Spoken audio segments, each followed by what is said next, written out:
সাত শ্রেণীর মানুষকে আল্লাহ কাল কিয়ামতের ময়দানে আরশে আজিমের নিচে ছায়া দান করবে, বলেন সুবহানাল্লাহ। এই সাত শ্রেণীর মানুষ কারা জানার দরকার আছে না নাই? বুখারীর সহিহ হাদিসের মধ্যে এই হাদিসটা আসছে। হযরতে আবু হুরায়রা রাদিয়াল্লাহু তাআলা আনহু তিনি ইরশাদ করেছেন সহিহ বুখারীর মধ্যে, আন আবি হুরায়রা রাদিয়াল্লাহু আনহু আন্নাহু قال قال رسول الله صلى الله عليه وسلم قال سبعة يظلهم الله في ظله يوم لا ظل إلا ظله الإمام العادل وشاب نشأ في عبادة ربه ورجل قلبه في المساجد ورجلان تحابا في الله اجتمع عليه وتفرقا عليه ورجل طلبته امرأة ذات منصب وجمال فقال إني أخاف الله ورجل تصدق أخفى حتى لا تعلم شماله ما تنفق يمينه ورجل ذكر الله خاليا ففاضت عيناه। আমার আল্লাহর নবী বলেন কাল কিয়ামতের ময়দানে সাত শ্রেণীর মানুষকে আমার আল্লাহ তাআলা আরশে আজিমের নিচে মেহমান বানায়া আরশে আজিমের ছায়া দান করবেন। এখন এই সাত শ্রেণীর মানুষ কারা? এই সাত শ্রেণীর মানুষ কারা? এক নম্বরে আমার আল্লাহর নবী বলেন আল ইমামুল আদিল, ন্যায়পরায়ণ বাদশা, ন্যায়পরায়ণ শাসক। অর্থাৎ সমাজের মধ্যে, রাষ্ট্রের মধ্যে যারা ন্যায়পরায়ণ ইনসাফওয়ালা শাসক হবে তাদেরকে আমার আল্লাহ তাআলা কাল কিয়ামতের ময়দানে, হাসরের ময়দানে আরশে আজিমের নিচে ছায়া দান করবেন। সুবহানাল্লাহ। এখন ন্যায়পরায়ণ শাসক কাকে বলে?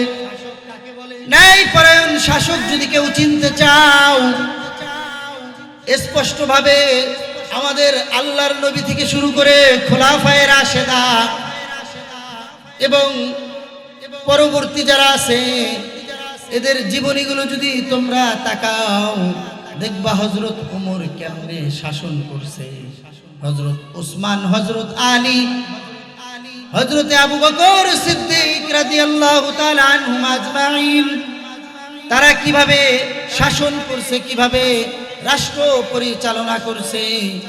হযরতে ওমর ইবনে আব্দুল আজিজ রাহমাতুল্লাহ আলাইহি তারা কিভাবে রাষ্ট্র পরিচালনা করছে। এই রাষ্ট্র পরিচালনা যেভাবে তারা রাষ্ট্রের ভিতরে ইনসাফ প্রতিষ্ঠা করেছে, এরকম শাসক যারা যুগে যুগে জমিনের মধ্যে এসেছে প্রত্যেককে আল্লাহ তাআলা আরশে আজিমের নিচে ছায়া দান করবে। সুবহানাল্লাহ। তাহলে একজন মেম্বার, চেয়ারম্যান, একজন এলাকার মাতবরও যদি ইনসাফ প্রতিষ্ঠা করে, ন্যায় বিচার করে সমাজের মধ্যে এবং নিজেও ইনসাফের উপরে থাকে, আল্লাহকে মানে, হারামকে হারাম মানে, হালালকে হালাল মানে, এই একজন চেয়ারম্যান মেম্বারও কাল কিয়ামতের ময়দানে এই আল ইমামুল আদিল, এই ন্যায়পরায়ণ বাদশা, ন্যায়পরায়ণ নেতা হিসেবে আরশে আজিমের নিচে ছায়া পাবে, বলেন সুবহানাল্লাহ। দুই নাম্বার, ওয়াশাবুন নাশা ফি ইবাদাতি রাব্বিহি ওয়া রাজুলুন কলবুহু ফিল মাসাজিদি।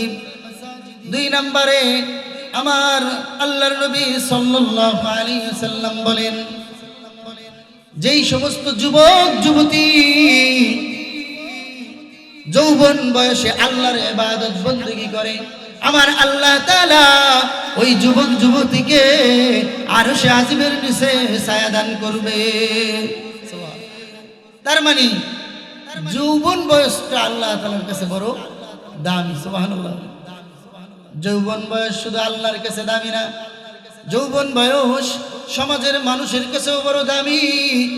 একজন যুবক যৌবন অবস্থায় রাষ্ট্রের কাছেও দামি, একজন যুবক যৌবন অবস্থায় পরিবারের কাছেও দামি, একজন যুবক যৌবন অবস্থায় শ্বশুর শাশুড়ির কাছেও দামি, একজন যুবক যৌবন অবস্থায় তার স্ত্রীর কাছেও দামি, একজন যুবক যৌবন অবস্থায় তার সন্তান তার কাছেও দামি, ঠিক কিনা? তার মানে যুবকের দাম, যৌবনের দাম সবার কাছে আছে না নাই? এই জন্য আমার আল্লাহ বলেন, যৌবন অবস্থায় তোমরা যারা ইবাদত বন্দেগী করবা, আমি আল্লাহকে মানবা, হারামকে হারাম, হালালকে হালাল মানবা, আমি আল্লাহ তাআলা তোমাদেরকে কিয়ামতের ময়দানে আরশে আজিমের নিচে ছায়া দান করে বিশেষ মেহমান বানায়া তোমাদেরকে জান্নাতি খাবার খাওয়াবো। তাহলে দুই শ্রেণীর মানুষ পাইলাম। কয় শ্রেণী হইল? দুই শ্রেণী। তিন নাম্বার, ওয়ারাজুলুন কলবুহু ফিল মাসাজিদি, যেই সমস্ত মানুষগুলোর দিল অন্তর মসজিদের সাথে লাইগা থাকে, আমার আল্লাহ বলেন যাদের দিলটা সব সময় মসজিদের সাথে লাইগা থাকে, আমার আল্লাহ ওই মানুষগুলোকেও কাল কিয়ামতের ময়দানে আরশে আজিমের নিচে বিশেষ মেহমান বানায় ছায়া দান করবে। অর্থাৎ নামাজের টাইম হইলে মনটা আনচান করে, মসজিদে যাইতে দিলটা পাগল হয়ে যায়, নামাজ পড়ার জন্য মসজিদে ছুটে যায়, সব সময় টেনশন থাকে কখন জামাতের সাথে মসজিদে গিয়ে নামাজ পড়ব। এই দিলটা যাদের মসজিদের সাথে লেগে থাকে সম্পর্ক, আমার আল্লাহ তাদেরকেও মেহমান বানাইয়া দেবে। চার নম্বরে আমার আল্লাহ তাআলা নবীর মাধ্যমে জানায়া দেয়, ওয়ারাজুলানি তাহাব্বা ফিল্লাহি ইজতামা আলাইহি ওয়া তাফাররাকা আলাইহি, যদি কোনো ব্যক্তি, কোনো বান্দা, কোনো বন্দী আমি আল্লাহ তাআলার জন্য কারো সাথে মিলিত হয়, মোহাব্বত হয়, আমি আল্লাহ তাআলার সাথে কারো সাথে দোস্তি হয়, বন্ধু হয়, আবার যদি আমি আল্লাহর জন্যই কারো সাথে শত্রুতা হয়, কারো সাথে দুশ্মনী হয়, এমন বান্দা বান্দিকেও আমি আল্লাহ তাআলা মাফ করে আরশে আজিমের নিচে ছায়া দান করব। তাহলে আমাদের সম্পর্ক হতে হবে একমাত্র কার জন্য? আল্লাহর জন্য। আবার কারোর সাথে যদি দুশ্মনী হয়, কারোর সাথে যদি শত্রুতাও হয়ে যায়, সেটা নিজের স্বার্থের জন্য হবে না, সেটা একমাত্র কার জন্য হবে? আল্লাহ এবং আল্লাহর রাসূলের জন্য। আমি তোমাকে ভালোবাসি, আমি একমাত্র আমার রবের জন্য তোমাকে ভালোবাসি। সুবহানাল্লাহ। আমি তোমার সাথে সম্পর্ক ভালো না, দুশ্মনী করি, যদি আমার সাথে তোমার কোনো শত্রুতাও হয়, সেটাও হবে একমাত্র কার জন্য? আল্লাহ এবং আল্লাহর রাসূলের জন্য। অন্য কোনো উদ্দেশ্য হলে হবে না। এই কারণেই যদি কারোর সাথে বন্ধুত্ব হয়, কারোর সাথে সম্পর্ক হয়, একত্রিত জমা হয়, আল্লাহ তাআলা তাদেরকেও মাফ করে দেবে। ওয়ারাজুলুন তালাবাতহু ইমরাতুন যাতু মানসাবিন ওয়া জামালিন,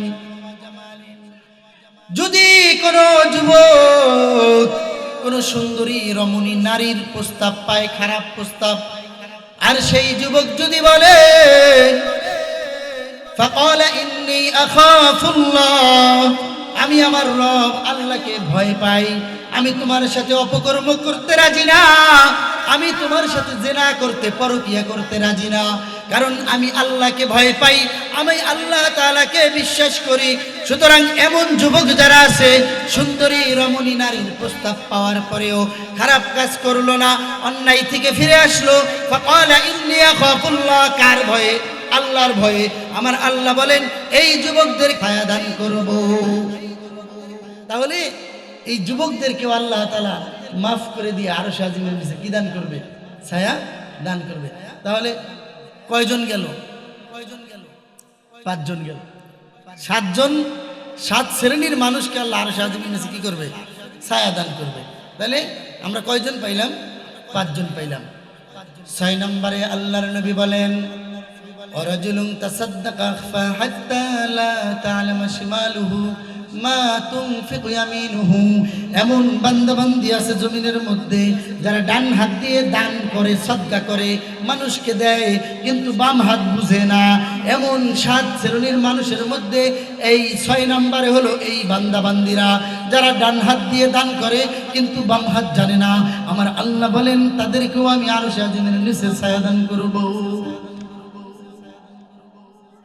তাহলে দান সদকা যারা করে, যদি সেটা অহংকারের জন্য না হয়, একমাত্র কার জন্য হয়?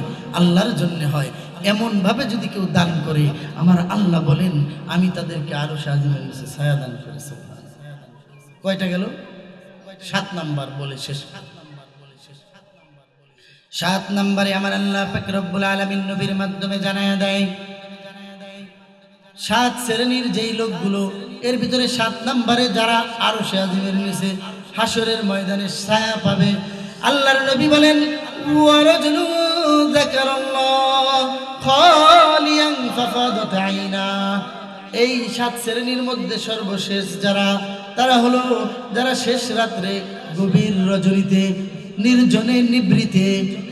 নির্জনে নিভৃতে গোপনে আল্লাহ তাআলার সাথে একত্র সম্পর্ক আদায় করে এবং চোখের পানি ছেড়ে দিয়ে ওই রবের কাছে কান্না করে। জাহান্নামের ভয়, আল্লাহর ভয়, এই ভয়ে যারা চোখের পানি ছেড়ে আল্লাহর জন্য কান্না করে, আমার আল্লাহ বলেন এই নির্জনে যারা আমি আল্লাহর সাথে সম্পর্ক করলো, এই নির্জনে নিবৃতে যারা আমি আল্লাহর জন্য চোখের পানি ছেড়ে দিয়ে একমাত্র আমি আল্লাহকে দেখাইলো, হে জমিনের ফেরেশতা, আসমানের ফেরেশতা, তোমরা সাক্ষী থাকো গো, কাল কিয়ামতের ময়দানে আমি আমার এমন বান্দা বান্দীগুলোকে ক্ষমা করে দিয়ে আমার আরশে আজিমের নিচে মেহমান বানায়া দিব। তাহলে 7 শ্রেণীর মানুষকে আল্লাহ জান্নাতে আরশে আজিমের নিচে ভয়াবহ অবস্থার ভিতরে মেহমান বানায় জান্নাতের খাবার খাওয়াবে। এর ভিতরে 1 নম্বরে আমরা পাইলাম ন্যায়পরায়ণ বাদশাহ, যারা সমাজসেবক, এরা যদি ন্যায়পরায়ণ হয়, জুলুম না করে, এই 1 নম্বরে তারা। 2 নম্বরে হলো যারা যৌবন বয়সে ইবাদত করবে তাদেরকে। 3 নম্বরে হলো যারা আল্লাহ তাআলার জন্য কাউকে ভালোবাসে। 4 নম্বরে হলো যারা মসজিদের সাথে দিলটাকে লাগায় রাখে, মসজিদকে ভালোবাসে, মসজিদে ঠিকমতো নামাজ পড়ে, আল্লাহর ইবাদত বন্দেগী করে। 5 নম্বরে হলো যারা আল্লাহ তাআলার ভয়ে কোনো সুন্দরী রমণী নারীর খারাপ কাজ থেকে ফিরে আসলো। 5 নম্বরে গেল। 6 নম্বরে হলো যারা একমাত্র আল্লাহর জন্য দান করে, ডান হাত দান করে, বাম হাত জানে না।